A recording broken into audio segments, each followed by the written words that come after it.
This is day 5.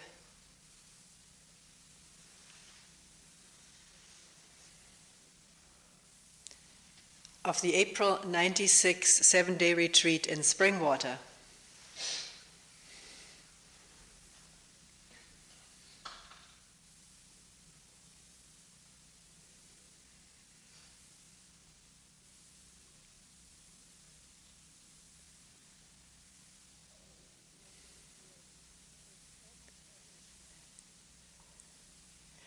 One may feel it takes so much effort to be attentive. Reporting all the stuff that goes on in the mind, body. The daydreaming, the fantasies, with whatever the body feels about that, pleasurably or painfully, nostalgically, fearfully, angrily.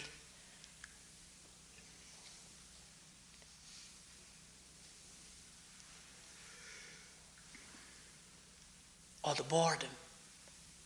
boredom of it all.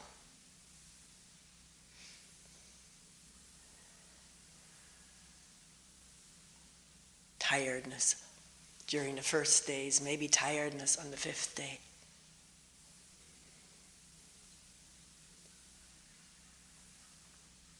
What are we saying with such a report about, quote unquote, oneself?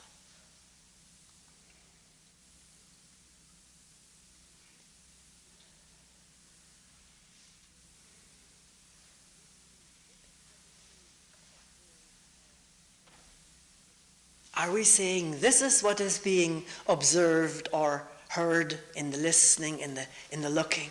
This is what is come upon. Boredom, tiredness, effort to be attentive, the fantasies, daydreams, emotions. And what about it? It should be different. I wish it weren't like that. I wish I was more awake more of the time.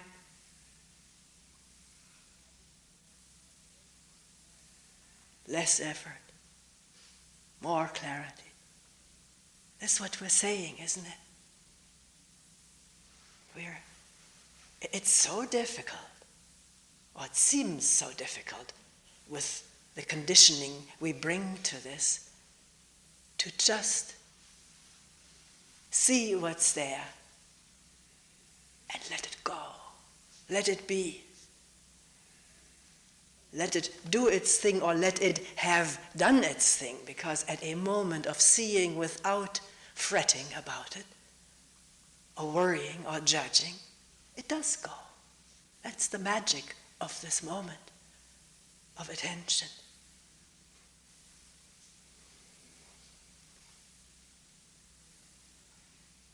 Because what is least noticed, because it isn't really a noticeable thing like all the other ongoings, what is least noticed is the attention itself, the awareness that makes it possible to accumulate such a report about oneself during one's 5 days or 15 years of sitting.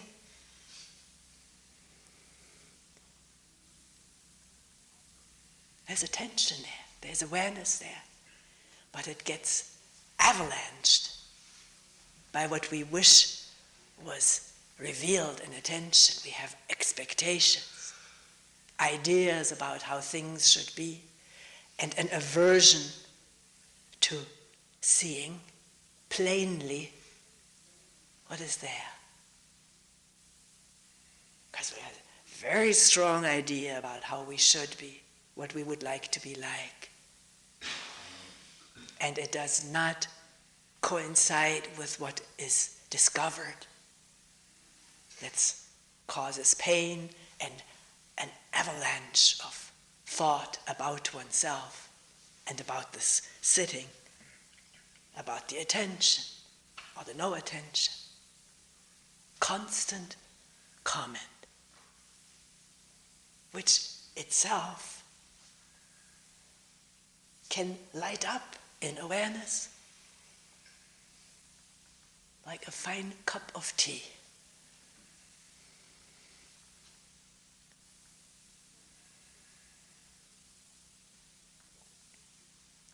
Let's for a moment look at this thing. I think it came up in one of our last group meetings before the day yesterday. Unless I make an effort to be attentive, one person said, I daydream. If I make an effort to concentrate on the breathing, which I used to do before I came here, now I'm trying to do what people do here. And what happens is daydreaming. Well, maybe that is what people do here. And there, not just here. I remember I often insert this at a point like this in a talk when I was a Zen teacher, receiving people in Doksan, and there everybody had whatever their heart desired, koan, concentration practice, counting breathing, or just sitting. And one of the main questions was, how can I be more concentrated? How can I be less daydreamy?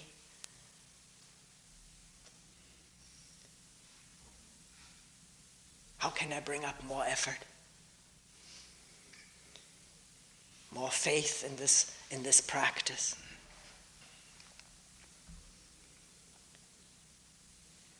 See, it's so simple. We're discovering about ourselves the way we are this moment. Not necessarily that the next moment is going to be the same way. We don't know. But we're already projected. This is probably going to be like this for the rest of my life.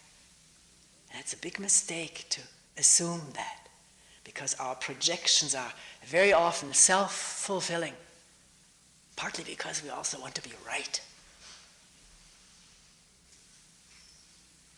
These are not necessarily all conscious mechanisms. The body is full of automatisms, conditioning habits. That's how it operates smoothly in the face of a lot of stuff that comes up every moment. So, this comment in a group meeting, if I don't concentrate on something like my breathing, I just daydream. Or someone else said, then I just go to sleep. Well, this is how it was. Always try again. Find out whether it is so this moment. And maybe with this approach, let's see how it is now. It doesn't have to be all spelled out like in a talk. It's a physical, mental set, mind-body set. Let's see how it is now. It may not be the way it was yesterday or last round. We notice, don't we? People discover this in sitting, how incredibly changeable we are. Not just the weather. We are just like the weather. Warmth and mellowness today and iciness this afternoon. Snowstorm. Who would have expected a snowstorm? Snowdrops were out. Some little yellow crocuses were there a while ago. Now they're covered by snow. And so are we, changeable from one moment to the next. And if the last moment isn't held up as a comparison, when it was better or when it was worse, then this is just what it is right now, and can be let go in that spirit.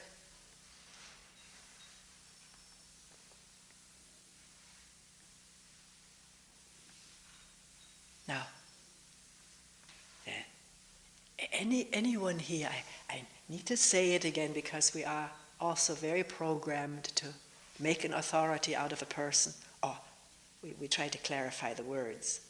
an authoritarian, somebody who is authoritarian, out of a person who gives a talk.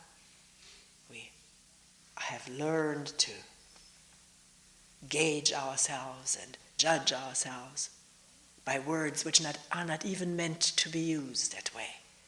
So anybody is free to do whatever their concentration practice is, if one feels that is what is helpful right now.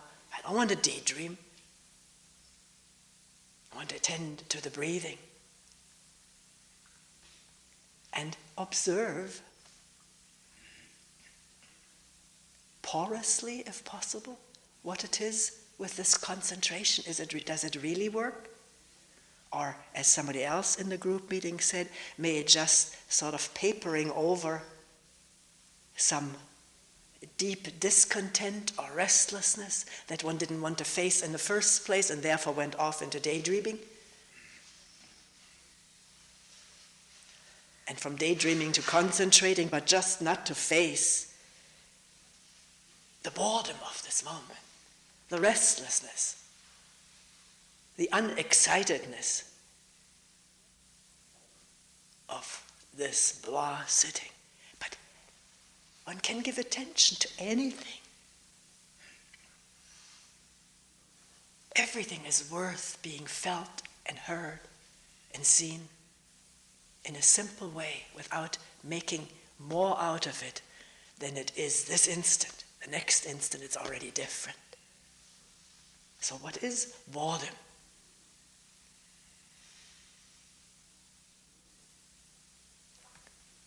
The mind has already slapped a label on a state. But what is this state? I want to find out more about it. I'm here to find out about myself in great, minute detail. Not to add it to knowledge, but to be with it.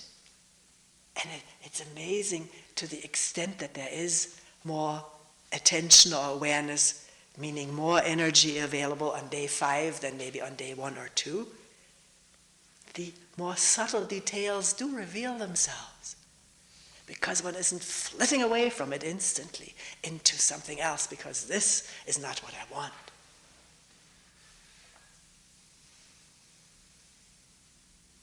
So what is boredom? Not to pretend that one knows what it is. Something undesirable, uninteresting, not worthwhile investigating.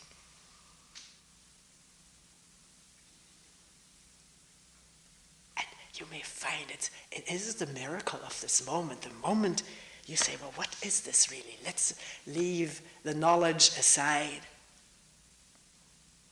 The memory of what boredom is, because this is the label. The label is the memory, the knowing all about it. But the instant there is, I don't know anything about it. What is it really? What is it at that moment?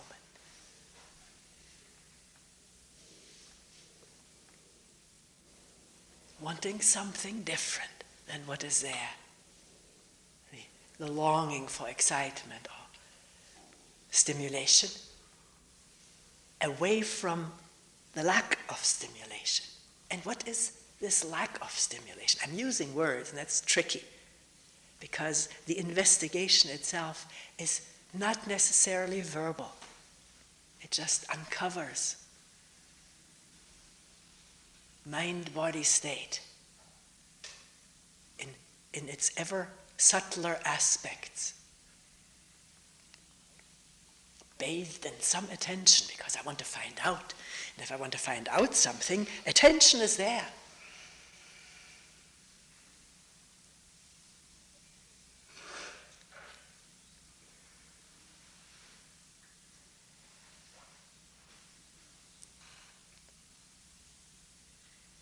So, is it possible, regardless of what happened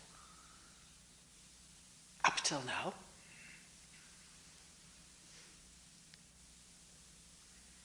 to freshly explore wonder without it is so subtle without making a big deal out of anything. The big deal is just like down at that creek, all the heaps of gravel, stones that the little river brought along. Like in Stony Brook, we have it right here, don't have to go to Stony Brook. Stones, big and little, gravel, silt, a few branches in there, all kinds of stuff accumulated by the little river, and yet the little river flows on down the cascade.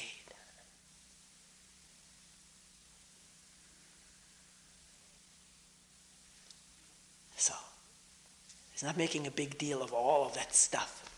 It could, because a little river to bring all of that stuff is amazing.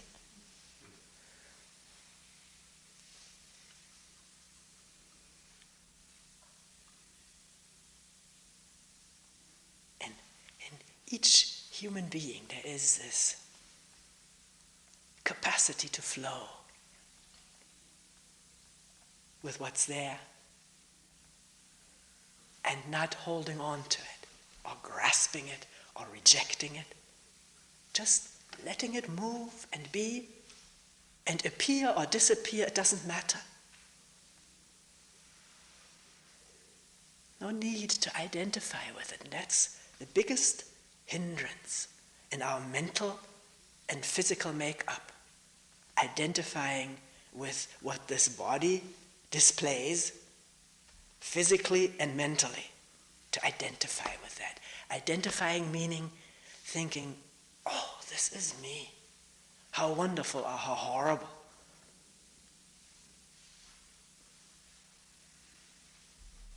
But this is what we're here to find out. What am I really? Beyond all of my accumulated ideas and notions. Beyond what this body looks like. Beyond its age. And with age come growing little incapacities. Or big incapacities. Is that what all what I am? Just this pile up of stuff in the riverbed, sitting there? Or is there more or something else to me? I don't know. I have to find out. I have to listen into this question, into the darkness of this question. The darkness of not knowing the answer.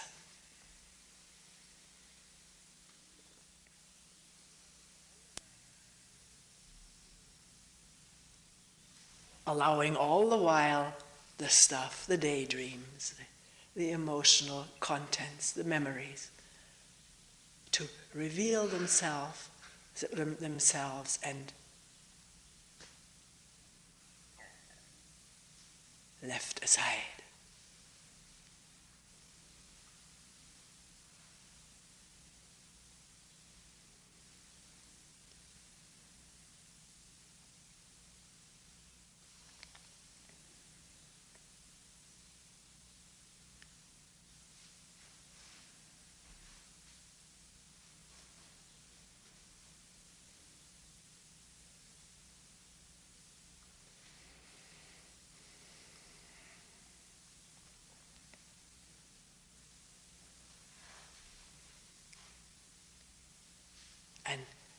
And then the question that for some people makes itself felt the very first day of being here, for other people when the end of a retreat comes closer.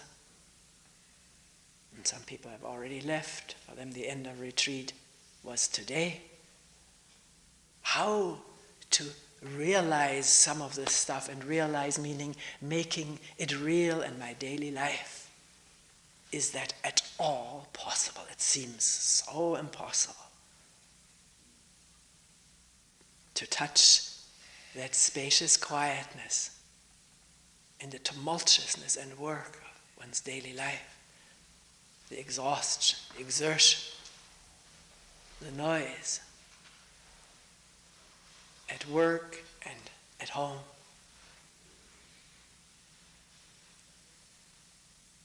Well, maybe again that's putting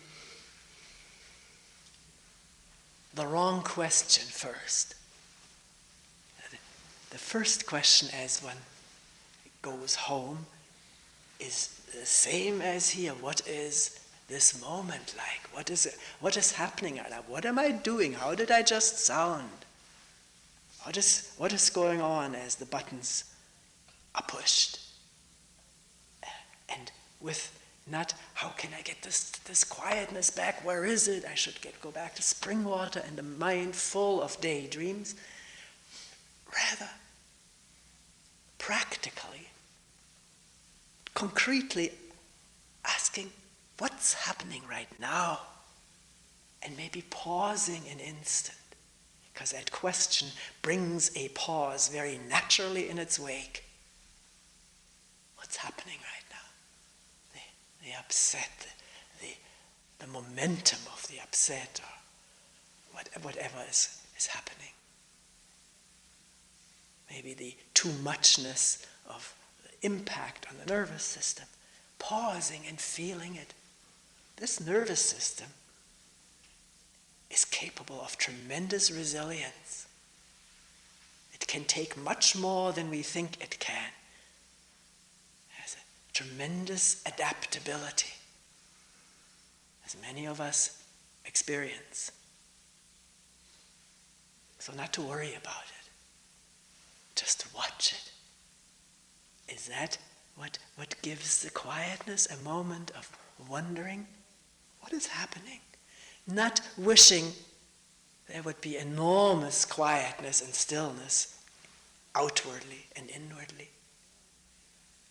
But to pause a moment with all one's judgment and desires for change, to see what's really here. In myself and in the other people, in the room. And if one is lucky enough to have a window in the room, outside, showing in through the window. Maybe a little bit of sky, maybe a tree, maybe just another house wall.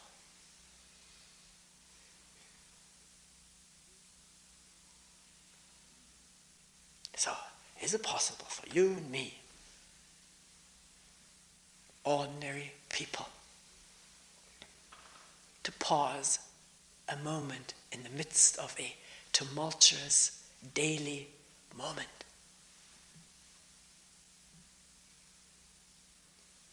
Becoming somewhat transparent and open to what's going on inside and also what's going on in these other people. To let go of one's ideas of what they are like is a tremendous hindrance.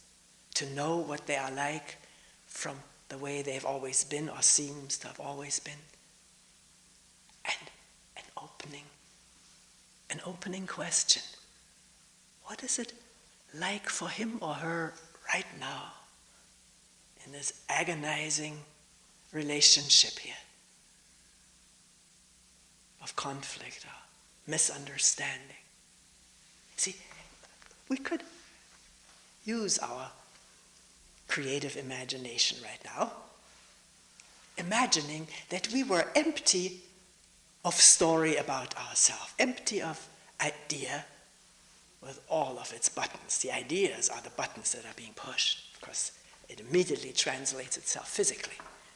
But if there was, hypothetically, nothing in here except listening and looking and the possibility to sort of enter into the other person through creative imagination, or empathy we call it. I don't mean something magical or mysterious of becoming the other person. I don't know what that is. But just, and to the extent that there is relative emptiness within, that becomes possible. That is the magic of this moment again. One feels more with the person because oneself is not the target. Target is dissolved inside. We're assuming this right now. And it's not totally an imaginative thing. It is possible. It can happen.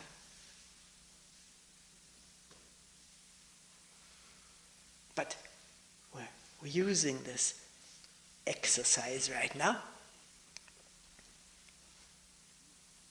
to see that it could be possible to be in a difficult situation, as long as I'm not the endurer, the sufferer, the target of it, which are mental processes keeping that going.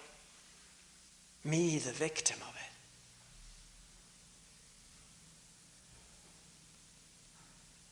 Very difficult because the buttons are so instantaneous, and then once the body pours out its chemicals, that affects the state of mind. A rush of anger, or frustration, or fear. But there's a lot of more subtlety to it than that. It can be felt and become transparent.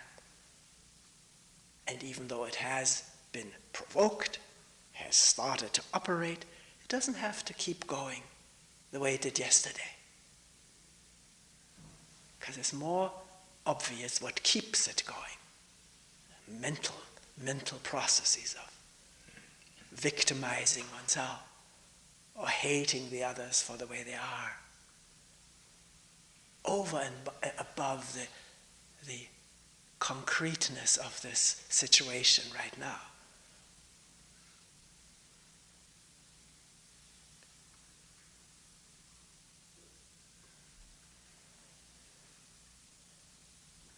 You could say, well, you're just dreaming. This is impossible. But we can find out. We can try it out. Experiment with it. If we remember it at the crucial moment, maybe a moment after the crucial moment, that's all right. It's never too late to pause and wonder what's happening here with all of us. And not theorize about it from past knowledge, but try to observe it freshly.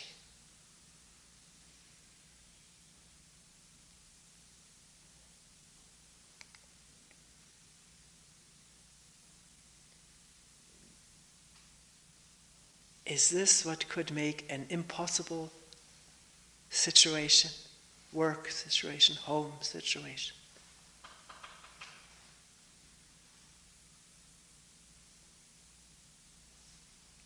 Not only just bearable, but maybe all right to work with, to study oneself and to find out about human beings.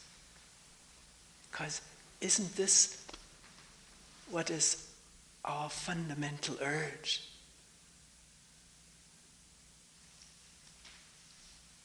To come upon the truth about ourselves.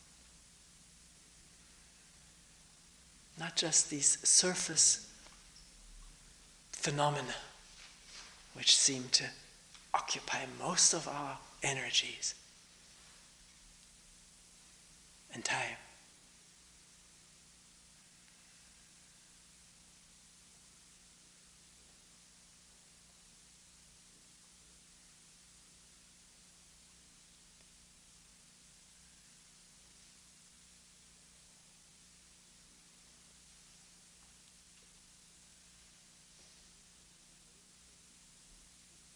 If, for whatever reason, maybe there is no reason for it, at a moment of conflict or difficulty,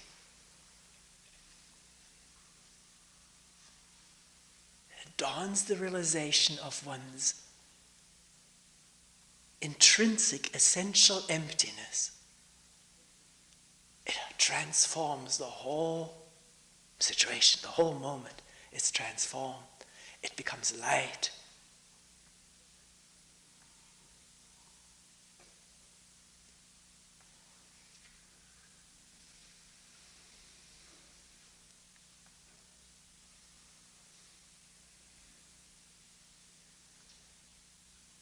And maybe such moments that do happen at times almost imperceptibly during a retreat. Moments of emptiness in the presence of what is there. Meaning no one doing it, no one holding, no one pushing it away. Just the presence of it all. Maybe such moments happening easier, more frequently, maybe during a retreat than in our daily life, make it possible, I don't know, to come upon it in our daily life more frequently. Because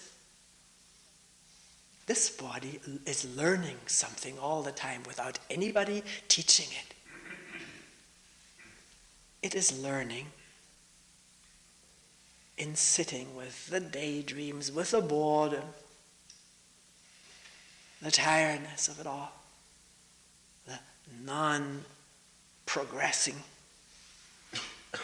just being with it all, which here, as long as we don't leave, we are with it. In this being with it, the body learns something. It realigns itself in a new way. No one is teaching it. It has tremendous intelligence itself to conduct energies in a new way.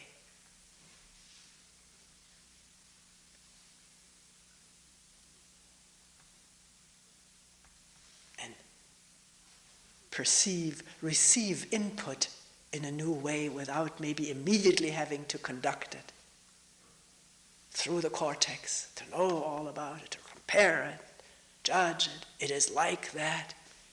Maybe the conduction changes, can change. It's not just maybe, it does.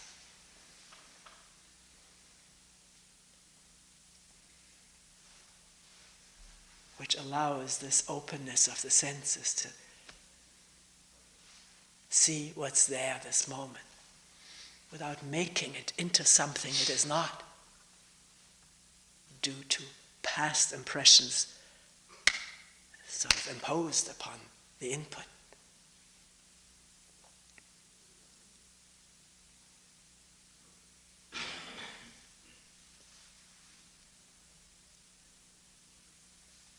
So there may be some real meaning to giving the body time to be quiet, quietly present, at times motionlessly present with what's going on internally and externally, and see what happens with it, with this infinitely intelligent life function which is our body.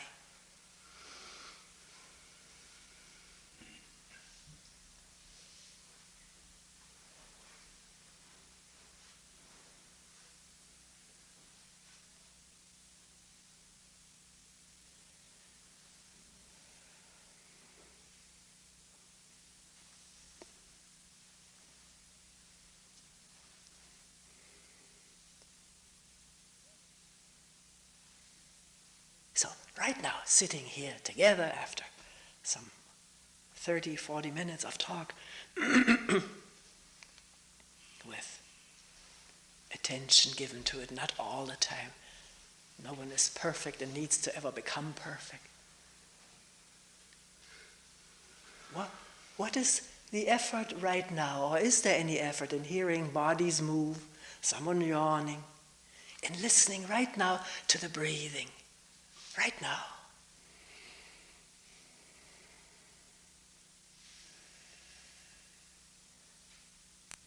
And the rhythm of the body in this breathing.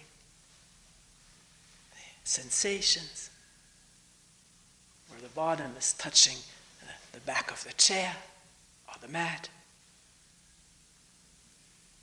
Where the hands are touching the legs. The feeling of the cloth or the hands touching each other. It's there, isn't it? And the soft blowing of a fan or whatever that sound is. Breathing.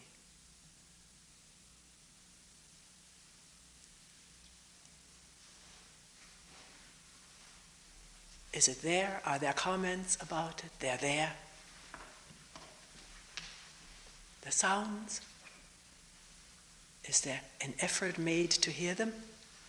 Or are they there and the effort may be made to hear better? Or not to have these thoughts? But they're there, if they're there. But there's more there than thoughts and sensations. There's a quiet attention, which is not itself visible or palpable.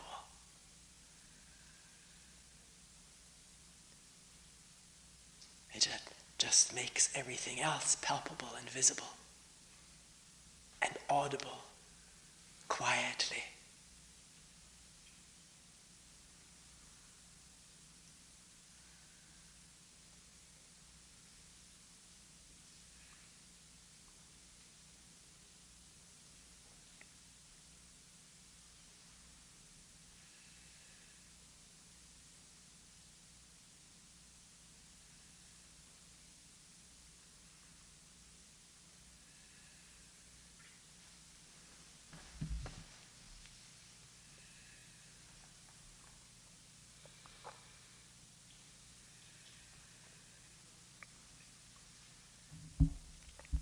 We will end here for today.